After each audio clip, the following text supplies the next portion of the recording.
こんにちは、ミルトンです。今日は前回に引き続きダイソーの遮光カーテンを使ってリアとクォーターガラスの部分にカーテンを作りました。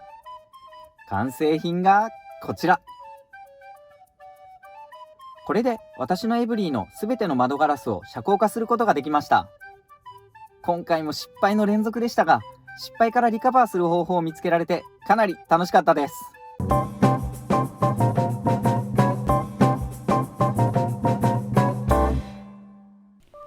こちらは以前作成したダイソーのカーテン。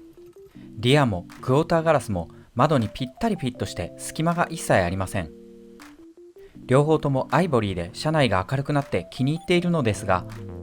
遮光性は一切なく、明るいサービスエリア等で使用するには光が漏れすぎです。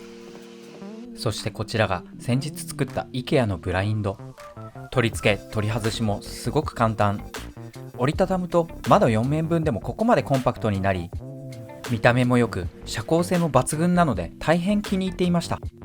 ご覧のように普通のカーテンと比べるとほとんど光が漏れてきません。遮光性と見た目の良さは一番気に入っていたのですが、この IKEA のブラインドの唯一の欠点は、クォーターガラスに取り付けるテーブルと併用するとブラインドが外れてしまうこと。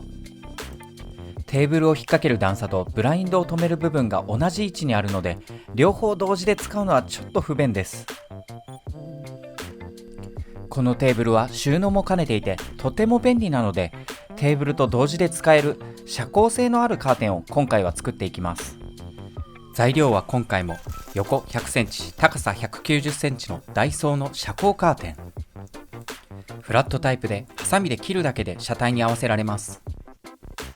こちらは400円商品ですが、車全体に施工すれば1枚あたり100円程度で完成します。裁断は画像のように行いました。バックドアとクォーターガラスは縫い目を利用せず、窓枠に直接貼り付けて型を取ります。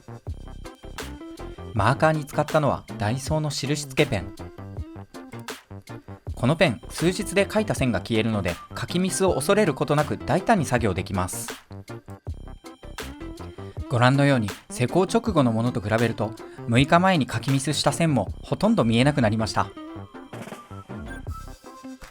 書き終えた線をダイソー布用立ちばさみでカット。100円商品ですが綺麗に切れるので気に入っています。カーテン生地の型取りは車外から行うと楽です。生地の仮固定はダイソーネオジム磁石で固定しました。実はこの仮固定の作業で私大失敗しています。実はこのダイソー遮光カーテンは少し伸び縮みする素材なので、生地を引っ張りながら複数箇所で磁石固定をするべきだったのですが、ご覧のように生地が少したるんだまま型取りの線を引いてしまっています。この時点でこのたるみに全く気づいておらず、後で苦労して修正することになります。このたるみ、リアウィンドウなら多少ずれていても何の問題もなく綺麗に仕上がるのですが、左右のクォーターガラスの場合、車のゴム枠にぴったりフィットさせる必要があるので、この型取りは窓枠にシビアに合わせないと車体にぴったりなものができません。映像ではドヤ顔で左右のクォーターガラスに線を引いていますが、左右のクォーターガラスをきれいに完成させるには少し引っ張って型取りをしないとたるんだカーテンになってしまいます。買ったままの状態で折れ目がついたままの生地だと誤差もそれだけ大きくなりますので、もしクォーターガラスの部分に施工される場合はご注意ください。私はこのことに気づかずに作業を続けていますが、クォーターガラスの部分だけでも型取りする前にアイロンがけしてたるみを取って作業すべきだったと後悔しました。リアガラスも同様に線を引き型を取っていきます。先ほどよりかなり生地がたるんでいるように見えますが、この部分はアバウトにやっても失敗ではない程度にうまくいきます。もし見た目のクオリティにこだわる場合は、リアガラスの部分もアイロンがけをしてたるみのない形で型を取ると、よりクオリティの高いものができると思います。窓枠へのカーテンの固定は今回も針金を使います。材料にはダイソーのリアガラス用サンシェード100円とフロントガラス用サンシェードスーパージャンボサイズ300円を購入。この2つを分解して針金の部分だけ使い窓枠にフィットさせます。まずはリアガラス用サンシェードを分解します。このシェードの針金はアルミの連結具で固定されているので、まずはその部分を見つけます。連結部分が見つかったらハサミやリッパー等で縫い目を切り、連結部を露出させます。この連結部をペンチ等で切ります。なるべくペンチの根元で切ると力を入れずに切ることができます。針金をシェードから引き抜きます。連結具がついている部分はペンチで切り落とします。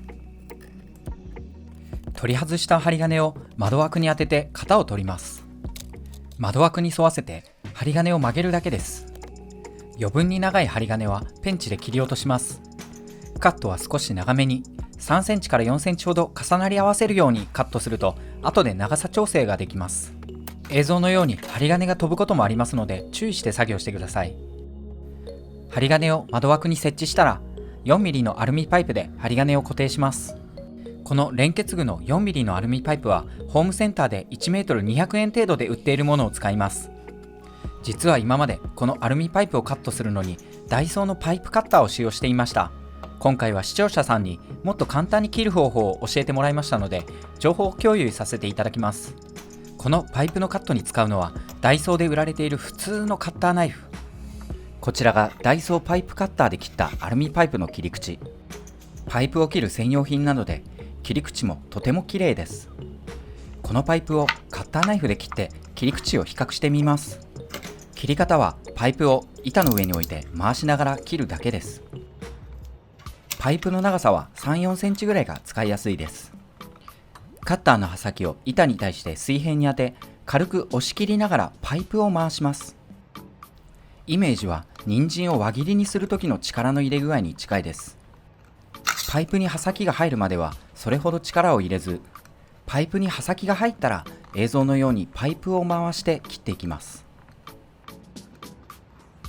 映像ではカッターの刃が動いているように見えますが、実際にはパイプが回っているだけで、画像のようにカッターの刃を板に対して矢印の垂直方向に力を入れます。この作業を 2,30 秒ほど続けるときれいにパイプを切れます。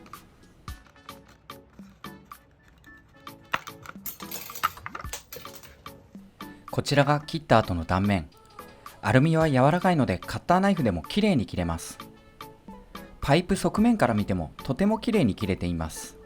ダイソーのパイプカッターで切った断面と比べても全く遜色ないきれいな切り口です。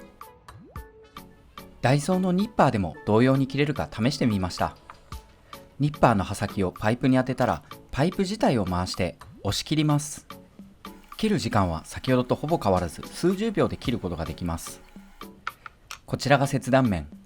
使用には問題ありませんが、私の腕が悪くそこまで綺麗な断面にはなりませんでした。切断面を比較してみました。左がニッパー、右がカッターナイフ。個人的にはお手軽なカッターナイフでの施工が一番気に入りました。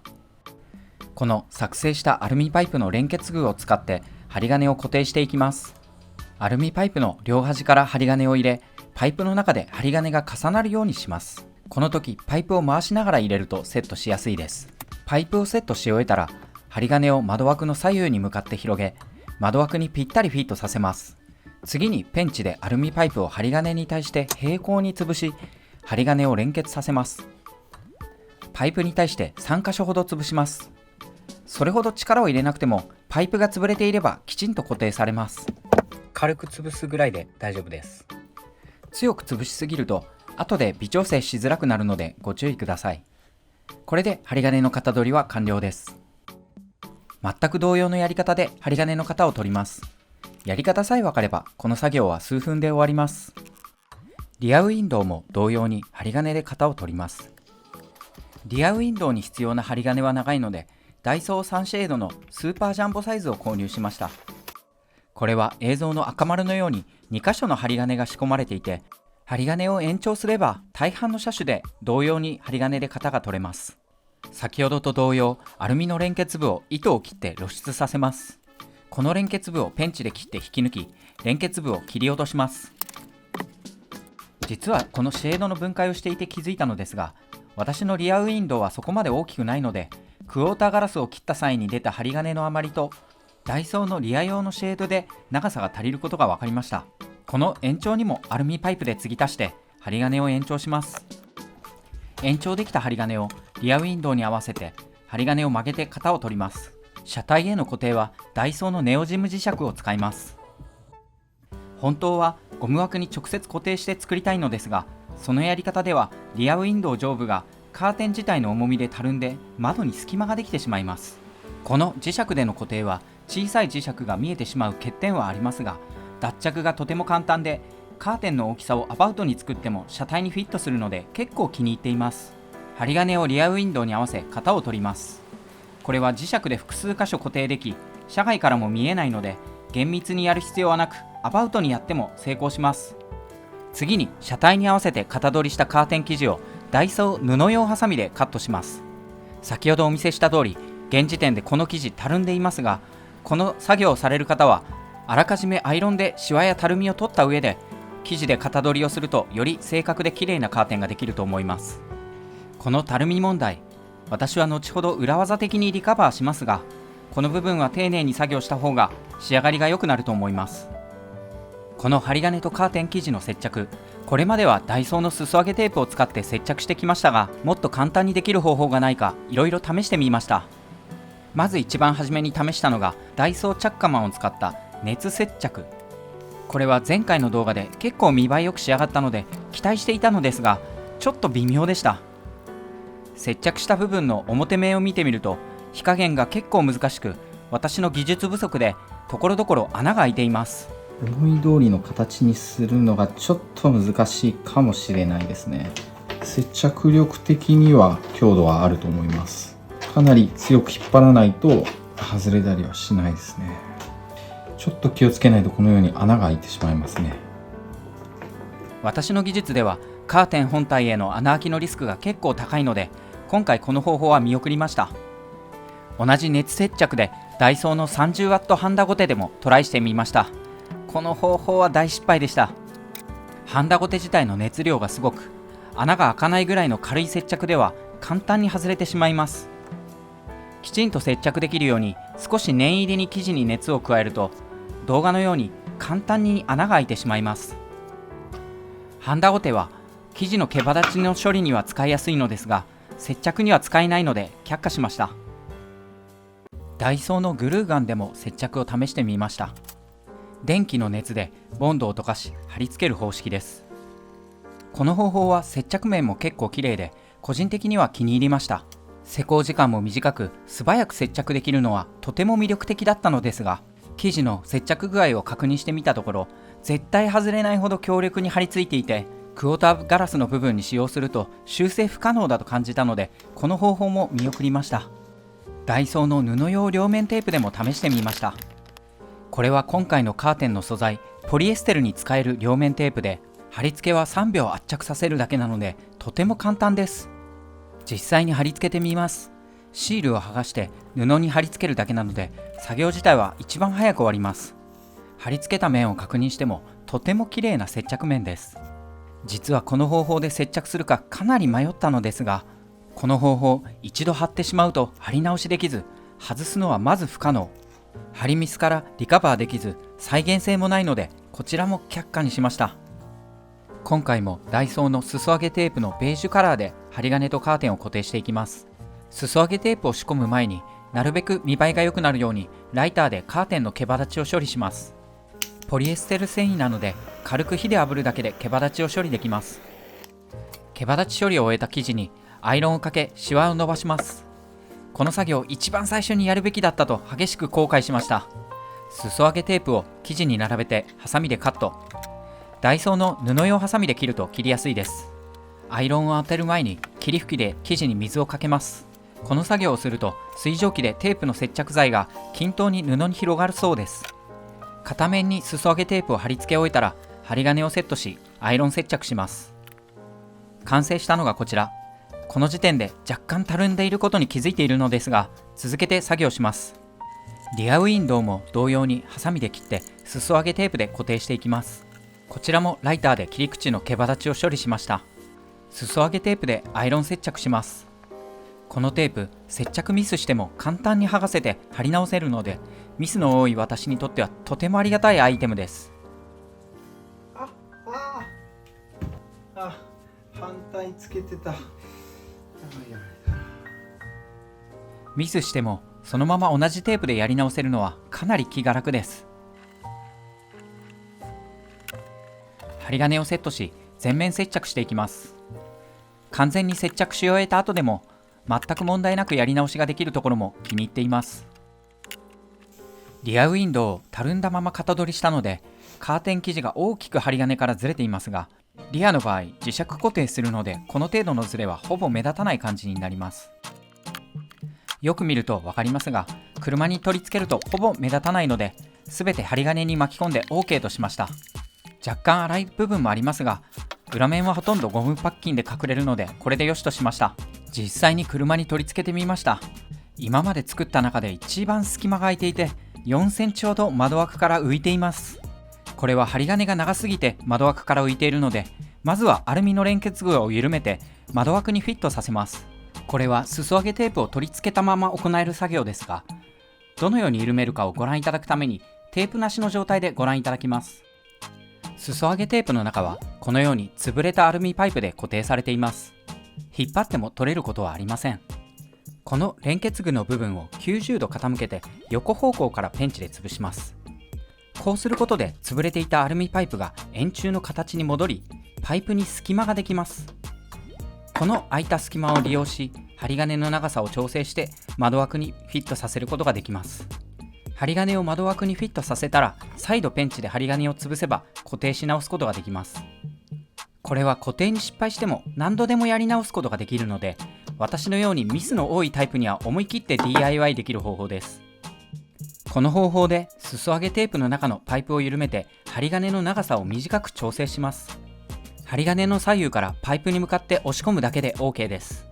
長さ調整を終えたら再度パイプを潰して針金を固定します。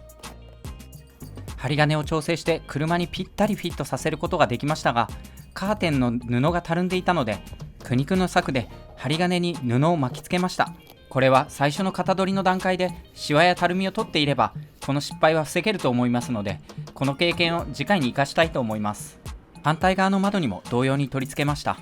こちらはほんの少し長さが足りず隙間が空いています。こちらも裾上げテープをつけたままアルミの連結部をペンチで緩め、針金を広げて車にフィットさせました。リアウィンドウにはダイソーのネオジム磁石を20個あらかじめ取り付けてあります。この磁石のおかげでリアは数秒で取り付け完了します。若干たるみ気味ですが隙間はないので OK にしました。最初の型取りが甘く、若干たるみが気になりますが、個人的には満足いきました。すべての窓にダイソーの遮光カーテンを仕込んで遮光性能をチェックしました。遠くから見ると電気がついているようには感じないと思います。この漏れている光は隙間ではなく裾上げテープから漏れている光です。もし次に作るチャンスがあれば、この光も一切なくしたカーテンに仕上げてみたいです。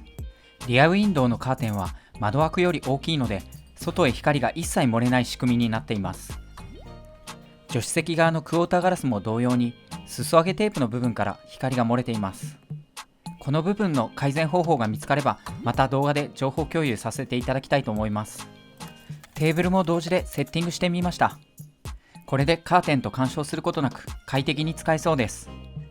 今回作ったカーテンを取り外して収納してみます。すべて折りたたんでサイドポケットに入りました。展開も一瞬で行うことができます。本日もご視聴ありがとうございました。